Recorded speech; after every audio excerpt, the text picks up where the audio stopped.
Classification of assets for the purpose of income recognition. Assets of the banks are classified as performing asset and non-performing assets. What is performing assets? Performing asset means an asset which continues to generate income to the bank and it is not performing asset. In other words, where interest and principal amount is continuously received from customer on loans and advances, it is called performing asset. This is important. ಏನಪ್ಪ performing asset ಅಂದರೆ ನಿಮಗೆ interest and principal amount is continuously received from customer. ಇದಕ್ಕೆ ಅವ್ರು ಏನಂತಾರೆ, continue to generate the income to the bank. ಇದಕ್ಕೆ ಏನಂತ ಕರೀತಾರೋ, performing asset ಅಂತ ಕರೀತಾರೋ. ಅಂದರೆ ಯಾವನತ್ತು ಕಂಟಿನ್ಯೂಸ್ ಇನ್ಕಮ್ ಅದು ಕೊಡ್ತಾನೆ ಇರಬೇಕು ಬ್ಯಾಂಕಿಗೆ. ಅದಕ್ಕೆ ಏನಂತಾರೆ, ನೆಗೆಟಿವ್ ಸೆನ್ಸ್ದಾಗ ಏನು ಕರೀತಾರೆ ಇದಕ್ಕೆ, it is non performing asset ಅಂತಲೂ ಕರೀತಾರೆ. ದೆನ್ ನಾನ್ ಪರ್ಫಾರ್ಮಿಂಗ್ ಅಸೆಟ್ ಅಂದರೆ ಏನು? An asset becomes a non performing asset when it ceases to generate income. Ceases CEASES ಅಂದರೆ ಸೀಸಸ್ ಅಂತಂದರೆ ಬರೋದು ಬಂದಾಗೋದು, ಇನ್ಕಮ್ ಬರೋದು ಕೊಡೋದು ಬಂದಾಯ್ತಂದ್ರೆ ಅದಕ್ಕೆ ಏನಂತ ಕರೀತಾರಪ್ಪ ಅಂದ್ರೆ ನಾನ್ ಪರ್ಫಾರ್ಮಿಂಗ್ ಅಸೆಟ್ಸ್ ಅಂತ ಕರೀತಾರೆ. In other words, when interest and principal amount is not recovered from customer on loans and advances since long period, it is called as non-performing asset. Long period ಅಂದರೆ ಏನಪ್ಪ ಅಂದ್ರೆ ವಿಶೇಷವಾಗಿ ಅದಕ್ಕೆ 90 ಡೇಸ್ ಟೈಮ್ ಕೊಡ್ತಾರೆ. 90 days ದಾಟಿದ ನಂತರನೂ ಅವ್ರು ರೊಕ್ಕ ಬರಲಿಲ್ಲ ಅಂದ್ರೆ ಅದಕ್ಕೆ ನಾವೇನಂತಂದರೆ, ರೊಕ್ಕ ಅಂದ್ರೇನು, ಇಂಟ್ರೆಸ್ಟ್ ಮತ್ತು ಪ್ರಿನ್ಸಿಪಲ್ ಅಮೌಂಟ್ ಬರಲಿಲ್ಲ ಅಂದರೆ ಅದಕ್ಕೆ ನಾನ್ ಪರ್ಫಾರ್ಮಿಂಗ್ ಅಸೆಟ್ ಅಂತಾರೆ. ಇದಕ್ಕೆ ಇದರ ನಾನ್ ಪರ್ಫಾರ್ಮಿಂಗ್ ಅಸೆಟ್ ದೃಷ್ಟಿಯಿಂದ ಹಿಡ್ಕೊಂಡು ಏನು ಮಾಡ್ತಾರಂತಂದರೆ, ರಿಸರ್ವ್ ಬ್ಯಾಂಕ್ ಆಫ್ ಇಂಡಿಯಾ ಒಂದು ಗೈಡ್ಲೈನ್ಸ್ ಕೊಟ್ಟವು. ಅವು ಯಾವುವು? ಟರ್ಮ್ ಲೋನಿಗೆ ಸಂಬಂಧಪಟ್ಟಂತೆ ಏನು ಹೇಳ್ತಾರೆ ಅವರು, interest or installment of principal remains overdue for a period of more than 90 days. ಇದನ್ನು ನೀವು ಬರೀಲೇಬೇಕು. More than 90 days overdue ಇತ್ತಂದ್ರೆ ಅದಕ್ಕೆ ನಾವೇನಂತ ಕರಿತೀವಿ, the term loan become non performing asset. ಇದು ಎಕ್ಸಾಂಪಲ್ ಕೊಟ್ಟರೆ ಸಾಕು ಹುಡುಗರಿಗೆ. ಇಲ್ಲಿ ಮತ್ತೊಂದು ಎಕ್ಸಾಂಪಲ್ ಅವ್ರು ಬರ್ದಾರ.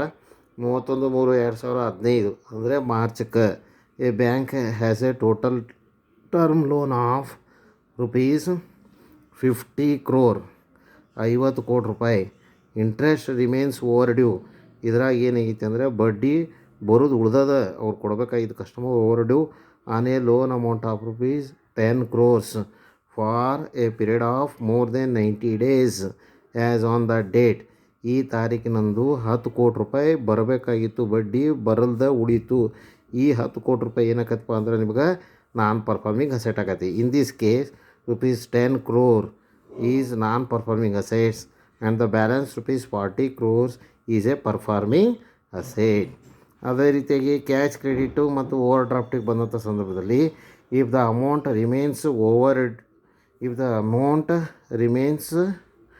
ಔಟ್ ಆಫ್ ಆರ್ಡರ್ ಅಂತಂದರೆ overdue for a period of more than 90 days, a cash credit or overdraft becomes a non performing asset.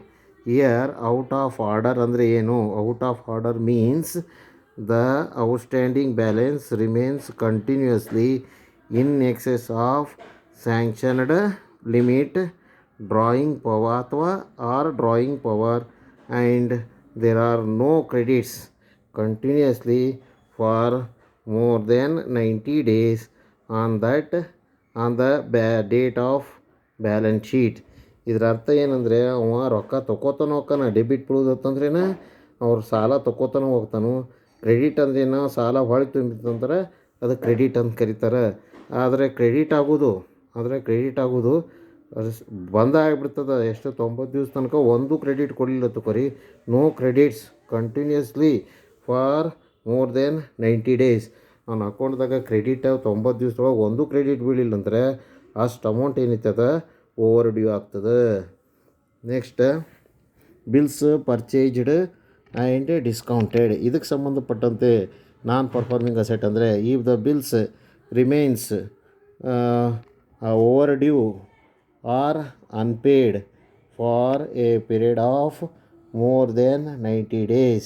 ಇದಕ್ಕೂ ಸಹ ಅದು 90 ದಿವಸದೊಳಗೆ ನಿಮಗೆ ಏನಾಗ್ತಂದರೆ ಬಿಲ್ಲು ಕೊಡಲ್ದ ಉಳಿದಿದ್ರಂದರೆ ಅಂಥ ಬಿಲ್ಲುಗಳಿಗೆ ಏನಂತ ಕರೀತಾರತ್ತಂದರೆ ಬಿಲ್ಸ್ ಡಿಸ್ಕೌಂಟೆಡ್ ಆ್ಯಂಡ್ ಪರ್ಚೇಸ್ಡ್ ಒಳಗೆ ನಾನ್ ಪರ್ಫಾರ್ಮಿಂಗ್ ಅಸೆಟ್ ಆಗ್ತದೆ. Purchased and discounted becomes non performance. ಇಲ್ಲಿ ಹೇಳಿದೆ ನೋಡ್ರಿ, ಬಿಕಮ್ಸ್ ನಾನ್ ಪರ್ಫಾರ್ಮಿಂಗ್ ಅಸೆಟ್ ಯಾವಾಗ ಆಕತಿ?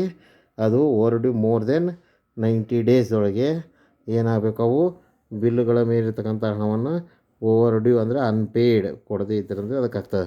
ಇನ್ನು ಅಗ್ರಿಕಲ್ಚರಲ್ ಅಡ್ವಾನ್ಸಸ್ ಅಂತ ಬರ್ತದೆ, ಅಂದರೆ ರೈತರಿಗೆ ಕೊಟ್ಟಿರ್ತಕ್ಕಂಥ ಸಾಲಗಳು ಏನಿರ್ತಾವಲ್ಲ ಅವು if the interest and or installment ಅಂದರೆ ಇನ್ಸ್ಟಾಲ್ಮೆಂಟ್ ಅಂದರೆ principal amount remains overdue for 2 harvest seasons. 2 ಬೆಳೆಗಳ ನಡುವೆ ನಿಮಗೇನಾದರೂ ಉಳಿದು ಅಂದರೆ but for a period of ಅಂದರೆ for a period not exceeding 2.5 years. 2.5 years ಅಂದರೆ ಇಲ್ಲಿ 6 ತಿಂಗಳು ಬರ್ತದೆ. ಅದು 2.5 years ಅಂದ್ರೇನು, ಎಂತಂದ್ರೆ ವರ್ಷ 2 ಬೆಳೆಗಳ ನಡುವೆ ಇರ್ತಕ್ಕಂಥ ಅಂತರ. In case of advances granted for agriculture purposes it becomes non performing asset.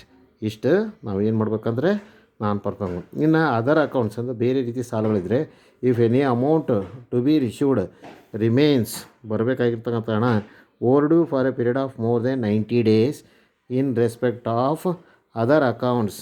ಯಾವುದೇ ಸಾಲ ಇರಲಿ, ಅದು 90 ದಿವಸ ದಾಟ್ತಪ್ಪ ಅಂತಂದರೆ ಬಾಕಿ ಉಳಿತಂದ್ರೆ ಅದಕ್ಕೆ ಏನಂತ ಕರಿಬೇಕು ನಾವು ಅಂತಂದರೆ are also treated as non performing asset. ವಿದ್ಯಾರ್ಥಿಗಳು ಈ ಒಂದು ಸಂಖ್ಯೆಯನ್ನು ಮರಿಬಾರ್ದು. More than 90 days overdue ಅಂತಂದರೆ ಅಂಥ ಎಲ್ಲ ಅಸೆಟ್ಗೆ ನಾನ್ ಪರ್ಫಾರ್ಮಿಂಗ್ ಅಸೆಟ್ಸ್ ಅಂತ ಕರೀತಾರೆ.